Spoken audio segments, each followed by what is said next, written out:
Finally, let me address membership policy. I told you a year ago that I would oppose reopening this issue during my 2-year term as president of the BSA. I had hoped then for a respite, during which we could focus on healing our divisions from the 2013 decision, improving our program, strengthening our finances, and ending our decline in membership. However, events during the past year have confronted us with urgent challenge I did not foresee last year and which we cannot ignore. We cannot ignore growing internal challenges to our current membership policy from some councils, like the Greater New York Council, the Denver Area Council, and others, in open defiance of the policy, to more and more councils taking a position in their mission statements and public documents contrary to national policy. Nor can we ignore the social, political, and juridical changes taking place in our country, changes taking place at a pace over this past year that no one anticipated. I remind you of the recent debates we have seen in Indiana and Arkansas and elsewhere over discrimination based on sexual orientation, not to mention the impending U.S. Supreme Court decision on gay marriage. I'm not asking the National Board for any action to change our current policy at this meeting, but I must speak as plainly and as bluntly to you as I spoke to presidents when I was Director of CIA and Secretary of Defense. We must deal with the world as it is, not as we might wish it would be. The status quo in our movement's membership standards cannot be sustained. We can expect more councils to openly challenge the current policy. While technically we have the authority to revoke their charters, such an action would deny the lifelong benefits of scouting to hundreds of thousands of boys and young men today, and vastly more in the future.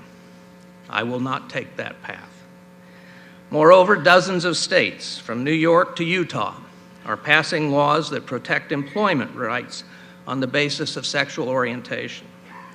Thus, between internal challenges and potential legal conflicts, the BSA finds itself in an unsustainable position, a position that makes us vulnerable to the possibility the courts will simply order us at some point to change our membership policy. We must all understand that this probably will happen sooner rather than later. In 2010, a single federal district judge in California overturned the military's Don't Ask, Don't Tell law, and the reversal was applied nationwide immediately. Only a stay granted by the appeals court, granted I believe mainly because we were in the process of changing the law, prevented dramatic disruption of the armed forces. We cannot predict if or when this might happen to us, but I personally believe our legal defenses have weakened since the Dale case. And if we wait for the courts to act, we could end up with a broad ruling that could forbid any kind of membership standard, including our foundational belief in our duty to God and our focus on serving the specific needs of boys. Waiting for the courts is a gamble with huge stakes.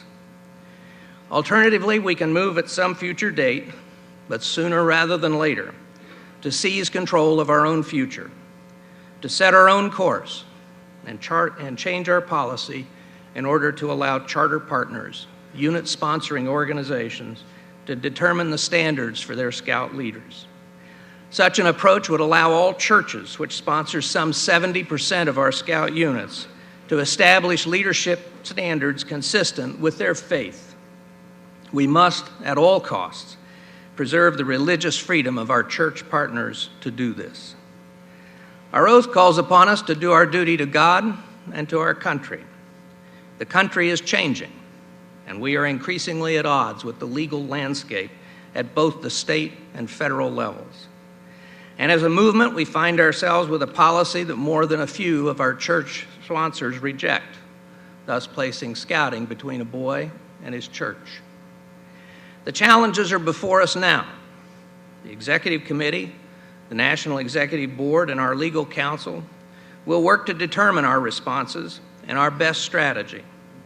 We welcome and value your thoughts in all of this, recognizing the importance of protecting our core values.